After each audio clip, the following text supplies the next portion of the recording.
today I'll be discussing some things I love, some things I hate, some things I love to hate and hate to love about cartoons.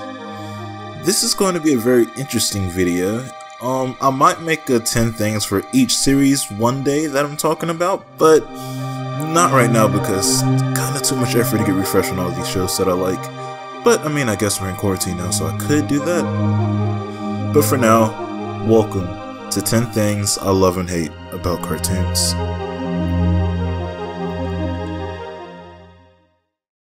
Looseness of the design. One thing that can be a hindrance and a plus in a cartoon's favor is the looseness in the character designs. One modern cartoon people will turn to like this is OKKO, but I never really got into it, so I'm gonna say Adventure Time. Although I could mention Billy and Mandy since it's one of my favorites, but I feel like that's just considered an updated design more than looseness of the design. In Adventure Time, which took inspiration from the marvelous misadventures of Flapjack, had multiple directors and storyboard artists work on different episodes, so although the design is basically the same, some details are slightly different. Another cartoon that was similar to this was Dexter's Laboratory. The good thing about this is that the executive producer probably won't stress as much about this, and more people can have jobs instead of just a handful of people having a handful of jobs. The bad part about this is that if you are a neat freak or have an OCD, this will definitely bother you, and some may say the looseness of the design is due to bad animation. Story. Another thing I love about cartoons are the stories, and sometimes the lack of said stories. Something live action could never do is be caught without having a story, which is why I think cartoons, or well, animation in general, have the advantage. The cartoon I can and will use as an example for both is actually Rick and Morty. This show is literally following a story, but without a story, if that makes sense. The adventures they go on within the show is definitely more of an episodic style, but the undertone story that goes on within the family is an actual story and took way more of a focus at the end of Season 2 and throughout Season 3. I could also say Adventure Time and Regular Show for this as well, since they both started off as more of an episodic series, but by the end of it, they were definitely considered more of a story-driven show and something you could cry to. Gravity Falls is an example of a show that follows a story from start to finish, with almost every episode counting towards the end of the story. As long as the story is done with care, or if the episodic style is done to make you laugh with care, there's nothing wrong with either. Reboots. Oof, reboots, yeah. They have a bad reputation now. Thanks Cartoon Network for that. But reboots haven't always been bad, aka Thundercats 2011, which is a very story-driven show that most people who saw the original enjoyed. My mom didn't though, and she loved the original Thundercats. I'm definitely not gonna show her this new one, definitely not. One show that comes to mind anytime people mention reboots is Teen Titans Go. Has the show ended yet? I used to watch it low-key, but it kept going, and now after the movie there's supposed to be this crossover episode that goes along with my theory that I did a while back. I want my portions of the revenue, by the way, Cartoon Network. Please, give me my fucking portions. But this show wasn't rebooted for the original audience. The show was rebooted to target more of a childlike audience, and in that sense, the show was a success, and because of that success, there has been way more reboots in that style. Powerpuff Girls, Ben 10, Be Cool, Scooby-Doo, to name a few, and all of those shows fucking suck. Reboots don't always have to be bad, but the way Cartoon Network uses them, it's definitely more for profit rather than making a good show. So, it has given a bad reputation for reboots. Live action adaptation. Oof, how can I even talk about this? How can I talk about this? live action adaptations about cartoons. Are they good or are they bad? Personally, I do not enjoy live action cartoon adaptations at all. All of Disney's live action films, never seen them. Dora the Explorer, probably will never see. The Last Airbender, a very shitty movie that I regret seeing at all when I was younger. Cartoons should stay cartoons unless the mechanics in this show are very reality based and do not do anything extra. Something like Hey Arnold could make a good live action film if his head wasn't oddly shaped. Whoa! Something like The Fairly Odd Parents and Phineas and Ferb should never be live action because of all the crazy wishes and inventions that happen within both of these shows respectively.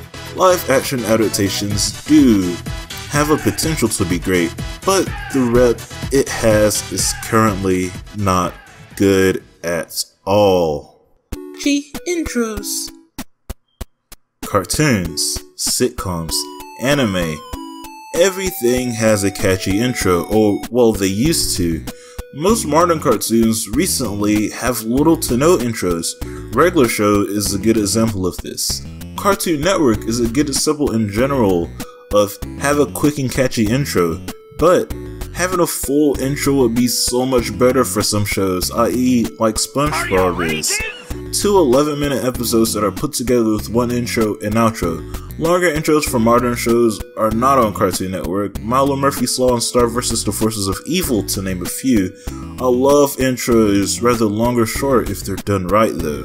And in most cases, well, that's for you to decide. Pilot episodes. Something I do enjoy seeing from shows are their pilot episodes. Pilot episodes do not technically have to be the first episode of the show. Most pilots are made to show the higher-ups in a company what your show would look like. It may take 1 or possibly 5 pilot episodes until your show finally gets greenlit for a series. It is interesting to see pilot shows because I like seeing how a show has changed or remained the same over the years. Something like Regular Show with The Power is the exact same show as the series turned out to be, but something like Adventure Time when Finn's name was Penn, or Codename Kitten's Dora where they were actually the side characters in the original pilot. Or if I want to talk about anime and manga for a sec, Naruto was originally the child of the Demon Fox instead of just having the Nine-Tailed still within him. Pilot episodes are fun, but not all of them get aired or have the light of day, sadly. Some of them get taken off of YouTube, and others get created on YouTube. Backgrounds are lackluster. I'd definitely say that this is more on the thing I don't like side. The backgrounds for some, maybe even most cartoons, are very, very simple. I don't mean the setting itself, but what you can see beyond the setting. It's easier for cartoons to do it as well because most are done in a flash type of animation. Regular Show and Phineas and Ferb are good examples of these. Amazing shows with lackluster backgrounds. I could also mention Industrial Laboratory and more, but it would be more or less me saying the same thing. Backgrounds aren't really that much of a problem. I'm just being nitpicky at this point. Do not know when to end. Another thing I don't like is when a cartoon gets way too popular. You know what happens when it gets too popular, right? It doesn't end. It never ends, i.e. The Simpsons, Family Guy, and SpongeBob, to name some of the biggest that has dealt with this issue for the longest. I don't have a problem with long-running shows. It's only a problem when it has been running for so long that you and the people working on said show forgot the original purpose that the show was being made for in the first place. That's why a lot of people always say the best of the long-running shows are the earlier seasons rather than the later ones. It doesn't matter if the animation looks better or cleaner. If the original purpose is gone, what's the fucking point? Crossovers. On a more positive note, something I love no matter if it's good or bad or just done for profitable reasons, are crossovers. This was done a lot more back in the day with shows such as Billy and Mandy, Conan Kids the Story, Ed, Edd and Eddy, Scooby-Doo, Johnny Bravo, Powerpuff Girls, etc, etc, to name a few. Hell, even Samurai Jack. Laundry day? Not as many have been made during the modern era, but some for now are The Amazing World of Gumball, regular shows, Steven Universe, and OKKO. Episodes, or movies, or even games, I'm looking at you, Nicktoons Unite, like this, are so much fun and exciting to look at, no matter if you're a fan of the shows or not. And we'll end it on a positive note with the endings of shows. When a show ends and it has tied up all of the loose ends that it felt necessary to be tied up, it's one of the most emotionally gratifying things you could ask for. Some shows like Regular Show and Adventure Time start off very episodic and eventually start pulling together in order to make the ending feel worthy. Shows like Gravity Falls and Over the Garden Wall were mapped out completely from start to finish with the ending in mind, and never deterred from it one bit.